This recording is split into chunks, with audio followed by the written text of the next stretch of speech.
Hello, welcome to today's HR Huddle. I guess our first HR Huddle in June. And with me is Samantha Mansfield, and Samantha is coming live from Las Vegas at the AICPA Engage Conference, that's where Jen is. That's why Jen's not with us. So they are at the conference today, and we thought we would talk about some of the things that we're seeing on the conference agenda. I attended the kickoff session this morning remotely, and we were looking at the sessions that we're teaching and the theme. And, we've just seen it's all about people. I think that's one theme that we are absolutely seeing. So Samantha, what do you want to say about the conference or being there your first day as you've been absorbing it? Yeah, I think it's so exciting to see how committed people are to this theme of elevate. I mean, that's the theme of the conference, and just having people even stopping me walking down the hall talking about the commitment they want to make to their team. I mean, right before jumping on this podcast, somebody telling me that, hey, I want my team to know the investment that we're making in them and that we are in their career development. And what we're seeing on the agenda is it's across the board. There's so many different topics. It's the diversity and inclusion, it's retention, it's the using and the leveraging and the engaging and so many different pieces. And the retention piece too, it's kind of interesting because you kind of see it across the board of it's not like that mid manager group where we hear so much of the profession talking about I need to keep them, but it's even partners and keeping them engaged. And there's just so much. And when Jen and I were just talking this morning here at the event, we were talking about how important this people first message really is. Yeah. And what did you guys say this morning? People first and nothing else matters. It's like, window dressing. Is that what you guys were calling it? We talk about technology. We talk about, the services we're providing. We talk about the clients. We talk about remote, all of this super, super important, but really none of it matters unless we focus on the people, which requires business model shifts, which requires some of those investments that you were talking about. And so we thought we would take a moment and just talk, maybe high level strategy. It's conference season, it's planning season. We're doing a bunch of strategic planning retreats this summer, and people is like number one. And if we don't get through anything else on our agenda, we got to talk about people. So true. Because yes, we've had the opportunity to be at a lot of events over the last month, right? Like you said, it's the season. And I really think there's been almost this anemic feeling of not being able to be face to face with people. So there's so much excitement and there's so much talking that's happening with more together. And one of the ones that's standing out to me is of how to again engage and get future leaders interested in taking over practices. Right. And that's where, again, it's this people first message, because the motivators and the appeal of what it takes to become an equity partner or to take over these practices, it's not the same as it used to be. And a lot of leaders are at these events going, I don't understand. I don't know what it is. And I think that's where HR can be so helpful of how do we dig in and how do we find out what's important and how do we start to change the way we structure so that it is more appealing. Or the word that I keep hearing is, how do we make accounting sexy? How do we draw people into this profession? Accounting can be sexy. We just need to change a few things. Yes. I was just on a call, this morning, and I'm working on this retreat, a couple actually, but one of the themes that you're pointing to, and you said the word earlier, is how do we make it fun again? It's like it used to be fun for partners. And I think that is the place to start is, how do we make it fun? What does it look like? What business model shifts do we need to make? And that ties completely to what you're saying is those future leaders. And there's a whole future leader track at Engage. Is full. It's full of topics. And we can do, there's skills building in there. There's, development, in there. There's education about what it means to be a partner and how to transition from an employee to a partner. But again, all of that doesn't matter if we don't have a model that they want to step into. And I assert some of your partners want a new model to step into for the remainder of their careers. And so what does that look like? And, how do we create, that focus? How do we create the kinds of clients we want to, target, like we've talked about? How do we create the business model shifts and the focus on metrics, the right metrics, not just time-based metrics? To say how do we measure success? And I have to say, we do a practice economics session. All of us at Convergence Coaching that teach our leadership programs teach it. And one of the metrics is: are we having fun? Are we happy? Do we like our job? And so we do have to pay attention to that, and say, what does it look like? And you have these future leaders that Samantha's talking about, and they're looking up, going, I'm not sure I want partnership. Tell me what's compelling about that. And so how do we make that look fun? And how do we make it actually be fun, not just look fun? And how do we make the measures work so it can be a viable business? And it can. We just need to make some of those, maybe difficult changes that aren't so difficult once we get into them. It's just not the way we've always done it. It's true. I mean, and that's where we say things like we're focused on people, but then we talk about in that same sentence, we might talk about something like subscription pricing, and you may sit there and go, those are two different things. Isn't that business development and pricing and all of this? What are you talking about? And where it really comes into play is, again, people don't have fun keeping track of a timesheet. People don't have fun saying I'm being measured on how many hours I've put in. That's not. I'm valued based on the time that I put in versus I'm valued based on the impact that I make, or I'm valued based on what I actually give to a client or strategy that we build. And when we do things like change to subscription pricing as an example, then you're building in margins that create capacity to be able to do those things. And we don't care about the time anymore. We can use institutional knowledge and all the years of how much time we did track time. We have an idea on those things, but we can change it. And there's that appeal because I'm measured more based on the value that I'm providing and the impact that I give. And that's what so many younger professionals care about more, is they care about, am I doing something that makes a difference, that gives somebody value, and that I can really use my skills and excel, versus I'm being tied to a realization number, I'm tied to my timesheet, I'm tied to utilization, because it doesn't then exemplify what they really care about. Yeah.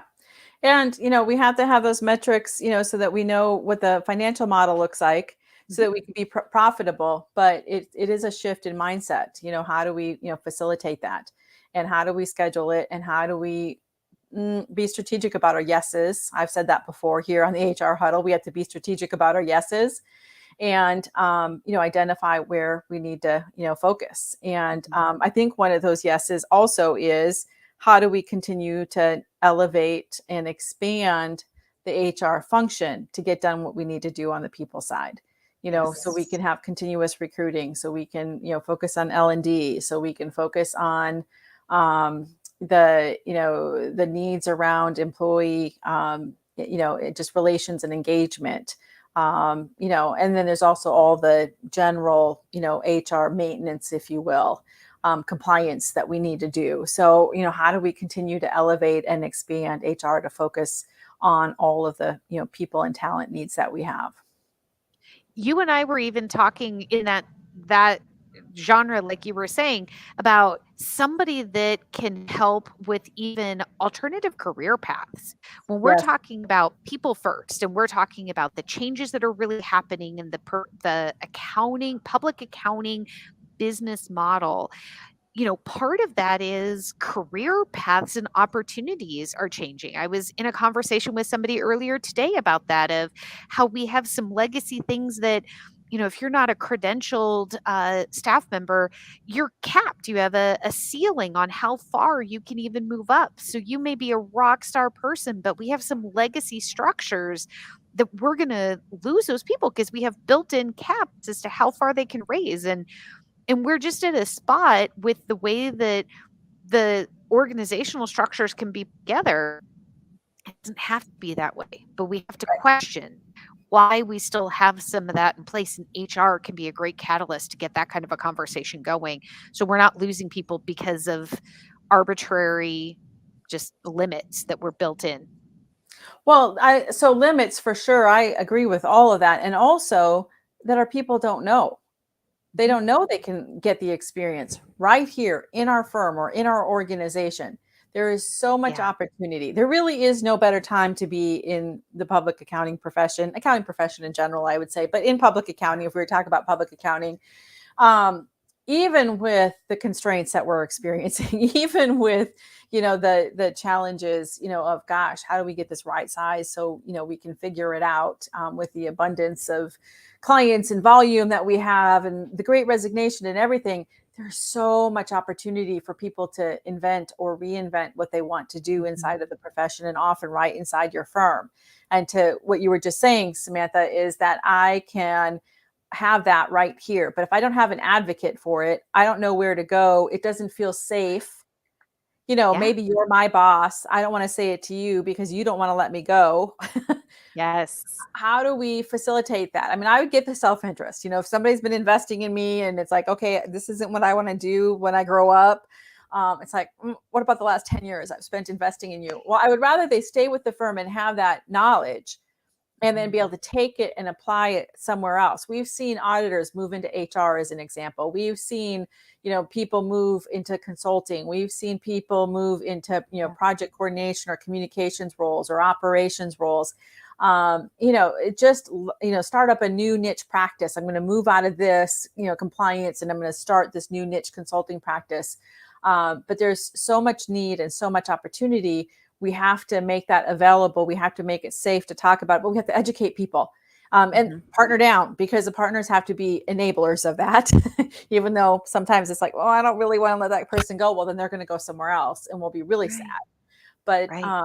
your firm needs it. It will better your firm because they want to innovate and they want to try something new and they want that experience. They'll be more well-rounded. So I think you're spot on with that.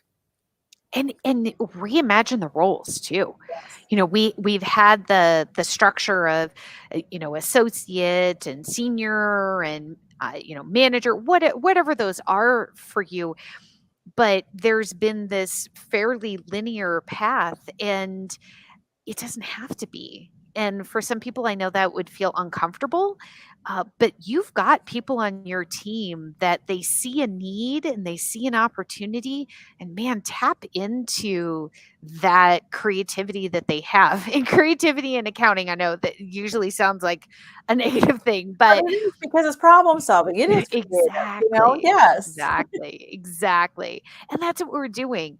And so HR, making that known, hey, if you see a way that we can be better and do better, let's talk. Let's do it. Don't be afraid because that kind of role doesn't exist today or that position doesn't exist today. And maybe we can't make it exist tomorrow, but let's start the discussion today, and let's elevate, just like we're talking about here at AICP Engage. Yep. Well, and I also think we've talked before about like the HR professional, really acts as a consultant or as an advisor in your Mhm. firm. And so some of these ideas that we're talking about is providing that advisory to your partner group, Yes. to your leadership group. Mhm. So it's on roles, it's on alternative career paths, it's on what is motivating people today. It's, and again, partner on down. I would start what motivates you, partners, and then what Right. motivates our up and comers, those next tier, and then our staff and our interns, and figure that out. But also, I want to go back to something you said, Samantha, about what is subscription pricing, or what does our ideal clients, or what does the kind of service mix we have. That's not HR. Mhm. Yes, it is, because that is going to completely impact, first of all, what people get lit up about and what Yes. they see as possible. And they'll see business model shifts. And, your young people are smart and they're like, I don't know why we're doing it this way. And it does impact the kind of people we need, the kind of opportunities for people. It is HR. And so Mhm. that is something to think about, where is HR in your firm included in those discussions? And my guess is probably not very much, or maybe you might hear about it in some meetings that you're in. But where should you be more strategic in that and maybe inputting to it or helping drive it. Share it from the talent perspective, share it from the people perspective, because all those things do impact people. You go back to the subscription, pricing, just as an example, because Samantha raised it, our measures become different. We look at revenue per professional or revenue per employee. We start to, how we're measuring the number of people that we have and the kind of people, and not having to have the same limited roles that we've always had, staff, senior, we have different roles that come into play. We have, project coordinators or non-CPAs that elevate. All of that is people. And so it has to be part of the discussion. Right. I mean, just to that point right there too, when we start looking at profitability, an important metric, we of course look at profitability. Yes. But if we stop looking at profitability by an individual project, Yes. an individual client, and we start looking at it based on a niche or a service line niche, then all of a sudden we can start seeing the different contributors and how we can separate roles and have people really doing what they're passionate about, what they can excel at. And then we can look at that overall collective and say, here's how we work synergistically as a team and how we can drive that bigger profit. But so often we're looking at profitability based on an individual client or project. And so then those things don't look economical. And that's part of, especially in advisory, this is such a big topic that we need to revise the metrics that we're using. But just again, supporting what we're saying here about the people aspect of that is that when we change those measurements, we open the doors, because then the practice economics, it works, right. As opposed to saying, well, we can't afford to have somebody that just works on implementations, because we're not constantly on implementations. But then when we can have that person that's on implementations, that's being strategic on the technology, tools that we're using, the features of the tools that we're using and how that changes our process and improves our process, and they can get lit up and excited about that. Okay, well, now we can see how that fuels and funds what we can do more. uh uh Sorry, my 3 hours of sleep just caught up to me. I lost my word, but in a more automated fashion, in a more efficient fashion. And so that's where, again, the numbers start to look good. Yes. And so, yes, that's 100% where, metrics drive our behaviors, and you're working with people, and it's about the behaviors that you're driving. And that's why that's so important there. Yeah. And then the motivators. And, you talked about, you've said a few times now about this, so important of the partners and where the partners are. And I just think of some of the partners we've talked to that are really getting close to retirement. And some of the top motivator I'm hearing from them is they want to pass their knowledge along. A legacy. That's where they're at now. That's the difference they want to make, is they want to pass this along. And so if we're measuring realization, are we creating the capacity to let them take somebody along and mentor them? And, I was in a session this morning about remote auditing, and that's one of the things they were saying is, man, bring people along so they can see how you do fraud interviews and stuff like that. And you get them on video and they can just sit and listen. And, it's all of those elements that are so important. But it's putting that people first element and having that at the forefront of our mind that will help drive those behaviors too. Yep. I think one other thing to say, in the conference venue, like the setting that you're in, that you were just making me think about is make sure that, if you're going to a conference as an HR professional or other leaders on here, that you go talk to the vendors. Go talk to other possible sources that can help you reimagine. And there's outsourcers and offshores, which are directly, talent, but sometimes that gets into the service line instead of HR and who's managing them. But find out, that's a way you could advise. There's automation, there's automation tools, there's automation companies, all the robotics, all the data analytics. All of that can impact our people also. Number one, some of your people are super motivated by it. To go back to, Samantha's motivators, they're like, why are we not automating this? Why are we not, doing data analytics? go find out what's out there, and we could have somebody go be the expert and learn about it. But you could bring that back and say, how do we learn more about this, and how do we apply it here? But there's so many solutions out there, and I know it can be overwhelming. But Yeah. we need to go educate ourselves and go talk to them and have conversations and learn about it and bring it back and talk to other people. That was one of the things we're doing, these strategic planning retreats I was talking about.